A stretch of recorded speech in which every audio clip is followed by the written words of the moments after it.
তো বন্ধুরা তোমরা এখানে দেখতে পাচ্ছ একটা বিষধর সাপ কোন একটা পাখি সে খেয়ে নিয়েছে, কিন্তু সে খাওয়ার পরে সে হজম করতে পারছে না। তার ফলে কিন্তু বন্ধুরা এই বিষধর সাপটা সেই পাখিটাকে আবার বার করে দিচ্ছে, তোমরা এখানে দেখতে পাচ্ছ।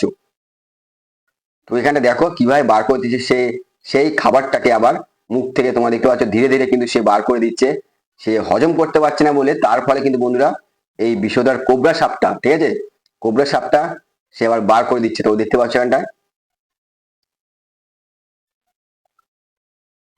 তো দেখতে পাচ্ছ কিন্তু এখানটায় সে কিন্তু সাপটা হজম না করার ফলে সেই সাপটা আবার ধীরে ধীরে এই পাখিটাকে মুখ থেকে বার করে দিচ্ছে।